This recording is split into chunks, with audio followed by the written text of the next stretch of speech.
Hello again and a warm welcome to Sunday Thoughts from Ardtrea Desertcreat, recorded here on a Wednesday evening and brought to you just because we didn't get Sunday Thoughts online last Sunday.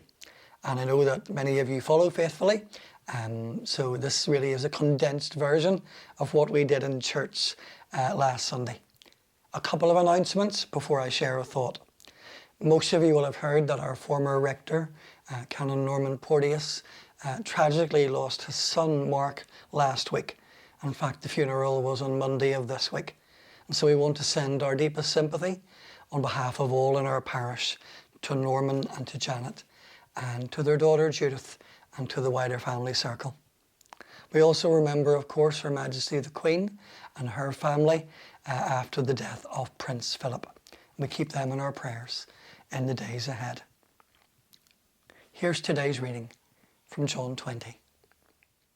On the evening of the first day of the week, when the disciples were together, with the doors locked for fear of the Jewish leaders, Jesus came and stood among them and said, "Peace be with you." After this, he showed them his hands and his side. The disciples were overjoyed when they saw the Lord. Again, Jesus said, "Peace be with you.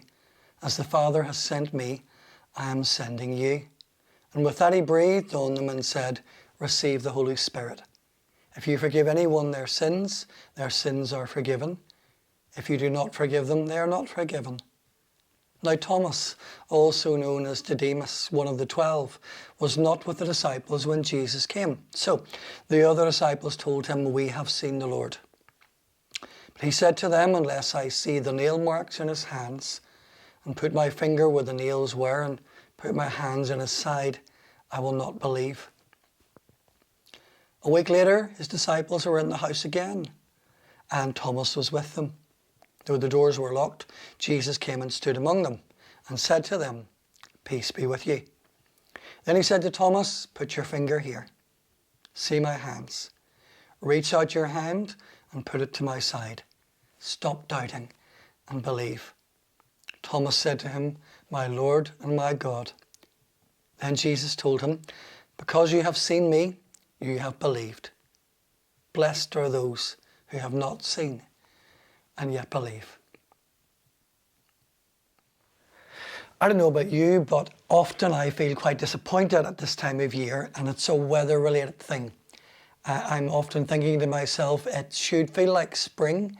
Now, actually, today did feel like spring, thank the Lord. But up until today, it really didn't. You know, it was 5 degrees. I was looking out at the weekend, admiring the daffodils covered in snow, and thinking to myself, I wish it was more springy than this. And there was snow, and there was sleet. And the car was frozen over when we got up just a few days ago. But at last, it feels like spring has come. I'm talking about the weather by way of introduction because what I want to say to you today about doubt, weather can be a good illustration. And I say that because just as seasons change and we will hopefully enjoy a decent spring and summer and have an autumn and then tolerate winter, you know, everybody goes through what you could call the winter of the soul at some point in their life. And even if you move to Provence, or Tuscany or sunny Florida, where the weather is warmer, you're still not immune to winter of the soul. And often the winter of the soul sets in because we start having doubts about our faith. And doubts often happen because we've suffered in one way or another. Maybe it's been a disappointment, or a failure, or an unexpected change in your health, or maybe the death of a loved one. We all go through those things, you know, at one point or another. But it seems when you go through things like that, sometimes like God has left the building. And this can happen to Christians who are older and wiser and well thought through in their faith.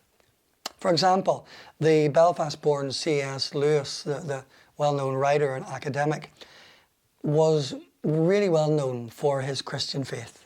He was an atheist as a young man, fought in the First World War, and later when he returned to academic life in Oxford, he discovered faith.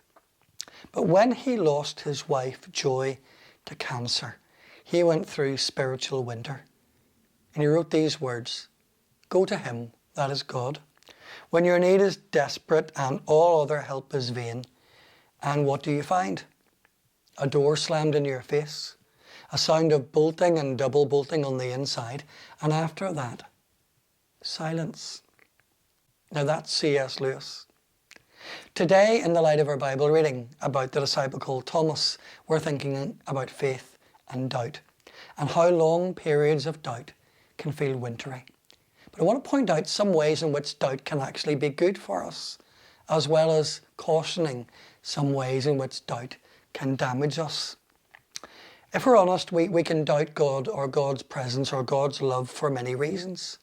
Not enough evidence, disappointment with God, but probably suffering. The experience of suffering is one of the reasons why people doubt.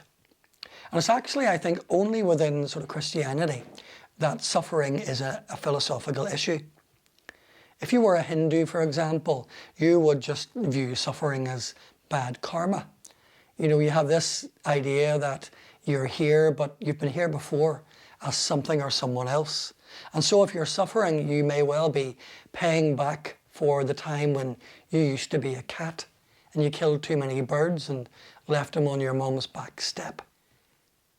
If you're a Buddhist, you see suffering and indeed joy as illusions. They're not really real, so you don't worry too much about them. But being brought up in Christian Ireland, many of us can have an intellectual problem with suffering.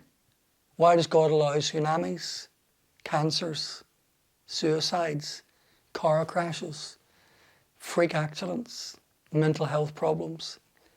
If you're a person of faith, then I think you'll always struggle with those things. If God is all loving and all powerful, then why doesn't he do something to stop it? And that question is as old as the hills. Here are some reasons why I think doubt can be a good thing. First of all, doubt is a really good reminder that despite all we know, there are many things that we will never understand. We all love a good holy mystery, don't we? I do. And despite all the advances of science, and I love science and the light that it sheds on all that we are and all that we're part of, there will always be things that will be mysteries. And St. Paul got it just right when he compared living life to seeing through a glass darkly. There's much more to life than meets the eye. And we can see and understand a whole lot of things, but there will still be mysteries. And doubt is a good reminder that we're not as clever as we think we are. Doubt can also be a good thing if it leads you to study, leads you to read, leads you to think, leads you to ask questions and have conversations. Doubt can also be a good thing if it humbles our arrogance, if it keeps us in our place. It can be good if it gives us empathy with fellow strugglers. There's nothing more irritating than a Christian who comes to you and it seems they have all the answers to everything and they make you feel this big, Doubt is a really good reminder that we don't understand everything, and it can make us more empathetic towards those who have questions and doubts and struggles. So it can be a good thing. But doubt can also be a bad thing. It can turn us sour. And here are 3 things it can do to us. If doubt gets a hold of you, it can turn you into a skeptic. Now, a skeptic, as you probably know, is someone who won't make a commitment until they have all the evidence. And in our Bible reading today, Thomas is a classic skeptic. I won't believe, he said, until I see the nail marks in Jesus' hands and then touch his side where the spear pierced him. And when he saw the evidence, he believed. Now, there's nothing wrong with being skeptical. It's interesting that in John's Gospel, the writer says twice that Thomas was known as Didymus, a nickname. It means the twin in the Greek language. He was one of 2. Now, in many languages, there's a connection between the words for doubt and double, because to doubt really means to be in 2 minds, and you're not quite sure quite which way you're going to land. So doubting can turn you into a skeptic and make you look for evidence, and that's partly good and partly bad. But it can also turn you into a cynic. A cynic is different to a skeptic. A skeptic has a mind that is open, but is looking for evidence A cynic doubts everything on principle. The problem with being cynical is that with the passing of time, you can stop looking for answers and you can become cold and uncaring.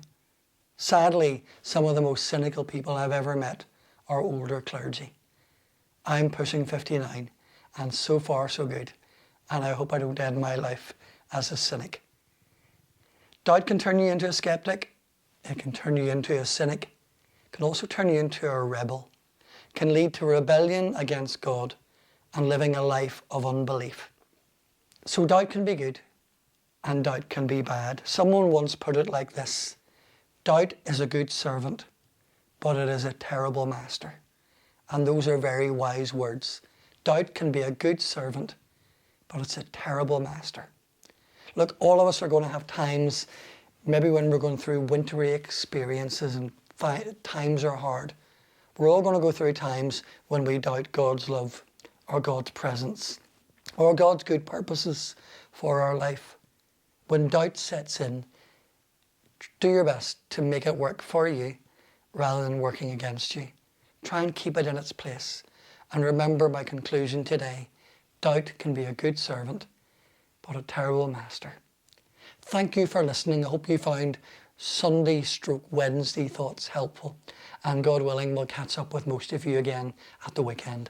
It's to be sunny for a day or two, so get out into the garden and soak up the sunny rays and get your vitamin D levels pushed back up after the winter. See you soon. God bless.